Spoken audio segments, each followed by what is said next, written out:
प्रेरणास्पद कथा YouTube channel पर मैं धनंजय जैन आप सभी का हार्दिक स्वागत करता हूं। दोस्तों, संन्यास लेने के पश्चात भगवान बुद्ध ने कई क्षेत्रों के अंदर भ्रमण किया। घूमते घूमते एक बार वे किसी गांव के अंदर आए। एक सुंदर स्त्री वहां पर आई उनके पास और रूप और सौंदर्य देखकर भगवान बुद्ध से हाथ जोड़कर पूछने लगी कि हे आर्य पुरुष, शक्ल सूरत से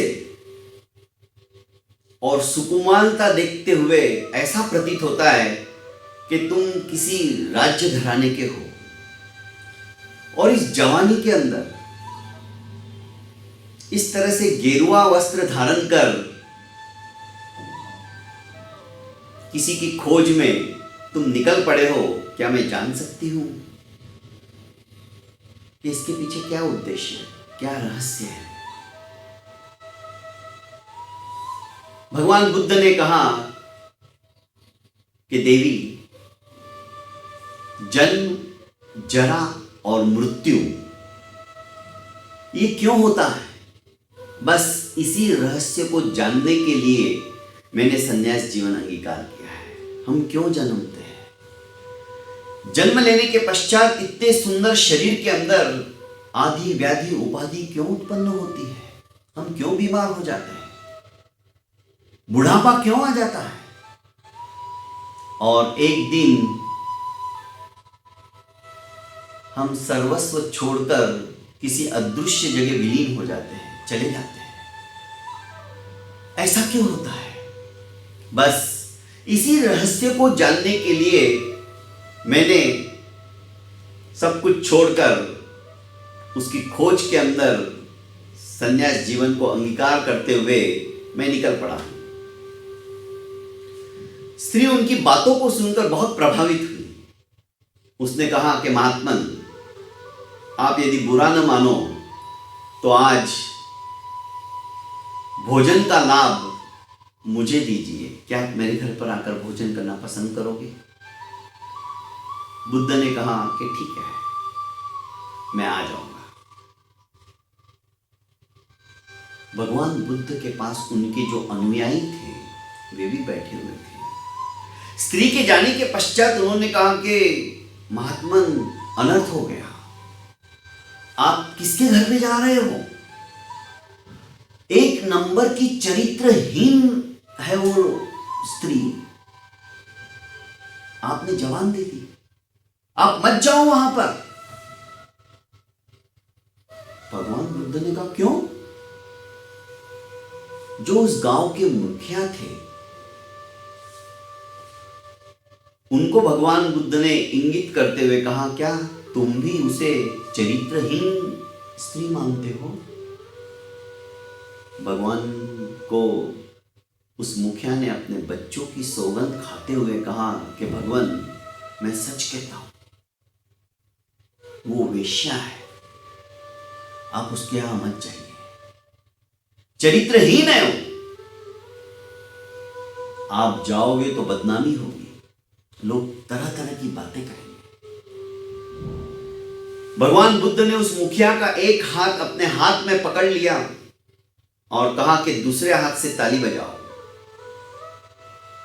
मुखिया बोला कि भगवान, आप मेरा हाथ तो छोड़िए, एक हाथ से मैं कैसे क्या ताली बजाऊंगा?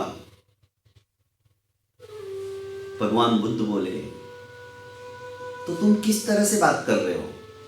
वो स्त्री अकेली चरित्रहीन नहीं है, तुम्हारे गांव के लोग भी चरित्रहीन हैं। यदि पुरुषों ने उसका साथ नहीं दिया होता तो वो चरित्रहीन नहीं बनती।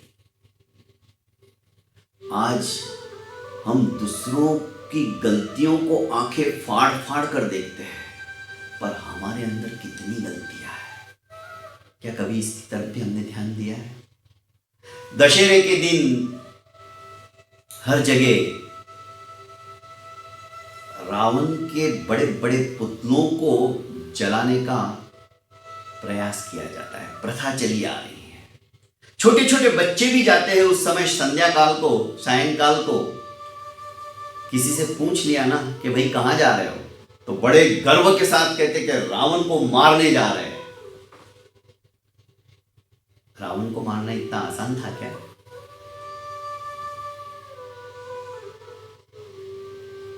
पर उसी दिन, दशहरे के दिन ही भगवान राम ने अन्याय और अत्याचार के प्रति विजय प्राप्त की थी, दुराचार के प्रति विजय प्राप्त की थी, और रावण का दहन उसी दिन से चला आ रहा है। कहने का अभिप्राय है, आज हम उस रावण को मार रहे हैं, भीतर में बैठे हुए इस रावण को कब मारेंगे? कब?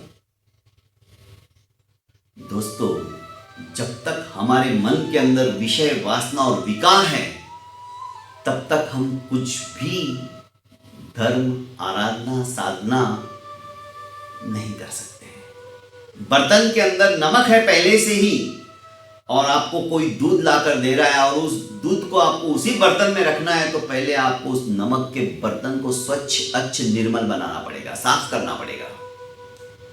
स्वच्छ होने के बाद ही उसके अंदर वो दूध ठहर सकता है, नहीं तो दूध फट जाएगा।